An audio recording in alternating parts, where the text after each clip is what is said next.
Good day to everyone. It has been a while after my first mind mapping on corporate finance class session of Prof. Roy Sambal with his morning spirit inspiration.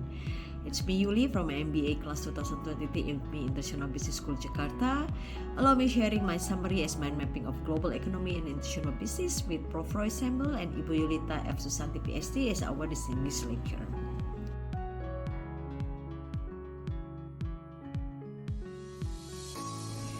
Let me illustrate what I have learned on the global economy and international business. The course is provide an overview of the global economic context and characterized by globalization and regional integration progress and focuses on the international context of organization activities and provide a framework for making decisions in the globalized economy. In the history of the global economy, it's a complex and quite extensive subject that spanned thousands of years. It has been shaped by a multiple of factors, including technological advancement, trade routes, political system, and even the economic theory itself. In the term of old and new economies and the global economy are often used to describe different phases in the economy and in the industrial development of in the society. In the old economy, it's referred to the traditional industry and economic practices that were prevalent before rapid expansion of global trade and international integration and rely on local or regional markets. While the new economy is a modern economy landscape that has emerged as a result of increased international trade and the international markets and the rapid advancement in the digital technology, and this is the rise of digital platform, e-commerce, and multinational corporation. There were three pillars on the new economy that I might capture during those times. It's about on the cost reduction, transparency, and more competition. And the last one is about better customer services.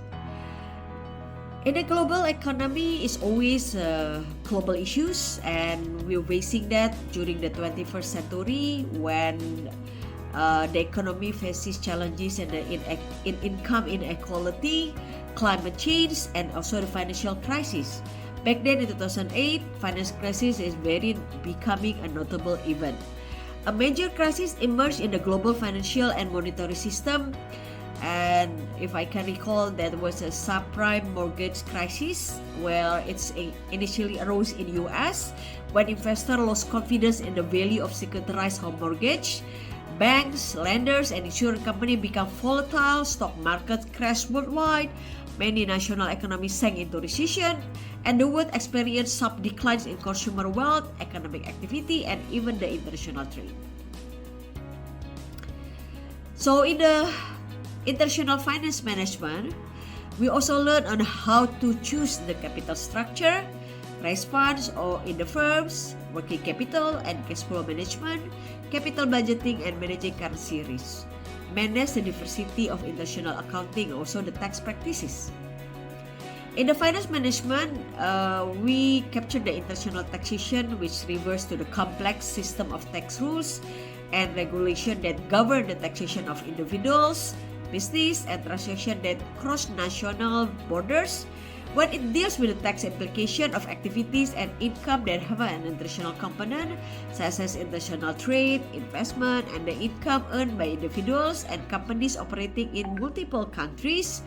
And the taxation is quite critical area of concern because it involves international business investment and global economic relation, which involve under direct tax, the indirect tax, also on the sales tax itself.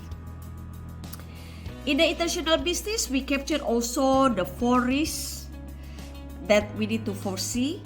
The first one is the cross-cultural risk.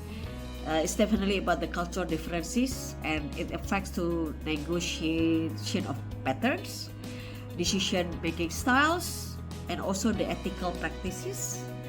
The second one is the country risk, refer to political risk or government intervention, protectionism, and barriers threat on the investment.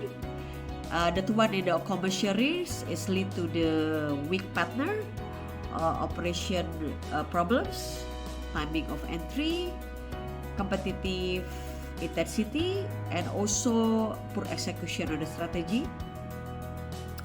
And the last risk on the currency risk was exposed on the currency, asset evaluation, foreign taxation, and inflationary and transfer pricing. So, it affects on the monetary and financial environment because it will define the international monetary system through the exchange rates. Factors that affect currency exchange rates more likely involves the relative of inflation rate, the relatively of the income, the government restriction on the flow of goods or services, also effect on the relatively of the interest, and government restriction on the capital flow, and the last one is the factor of risk perception that will affect on the currency exchange rates in every single country who's open for the international business. Alright, then let's discuss on the global trade. Global trade often referred to as an international trade in the exchange of goods and services across international borders. It involves the buying and selling of products and services between countries and plays a significant role in the global economy. Global trade has been a fundamental driver of economic growth, development, and globalization. In the global trade, we often find two advantages. The first one is absolute advantage, where refer to the ability to produce a specific product more efficiently than any other nation, and it has to be compared with the comparative advantage, where the countries during the trade is often guided by the principle that the economic theory suggests. These countries should specialize in the produce goods and services in which they have a relatively efficiency or lower opportunity cost and trade for products they cannot produce as efficiently. While also in the global trade, we foresee international opportunities in investment and also financing on the cost-benefit evaluation in every countries. And due of imposing import in every single country, they apply on the tariff and quotas. Well, tariffs are taxes imposed on imported goods, typically designed to make foreign products more expensive than domestic one, and thus protecting domestic industry and generating revenue for the government. While the quotas, on the other hand, are restriction on the quantity of certain goods that can be imported into a country within a specific period. From economic perspective, tariff and quota have various implications. They can help protect domestic industry from foreign competition, enabling them to compete more effectively and maintain or increase their market share. So let us go through now to international business. International business refers to the commercial activity and transaction that occur between individual companies or government in different countries. It involves the exchange of goods, services, information, and capital across international borders. International borders can make various forms, including import and export of goods, foreign direct investment, global supply chain management, licensing and franchising, and the provision of services to clients in other countries. In the international business, involve four activities that might quite familiar among us is on the domestic business. Actually, this business acquire all its resources and sells its products or services within only one single country. While if we compare to international business, it's primarily based in a single country but acquires some of meaningful sets of resources or revenues from other countries. And on the other way, on the multinational business, the one that has a worldwide marketplace from which they buy the raws of materials, they borrow some money, and they manufacturing the products to which subsequently sells the product itself as well. And on the global business, the activity actually is a transcend national business boundaries and is not committed to a single home country. On the international business, it was very common on the globalization because there was a trend toward a greater economy, cultural, political, and technology interdependence among national institutions and also the economics. And it captured and reverted to the globalization of exporting when it's making the product in the firm domestic marketplace and selling it to another country, and the globalization drive to the importing, bringing goods, service, or capital in the home country from abroad, and effect to the licensing when the firm allow another company to use the brand name, trademark, technology, patent, copyright, or other asset in exchange for a royalty based on the sales. And the most that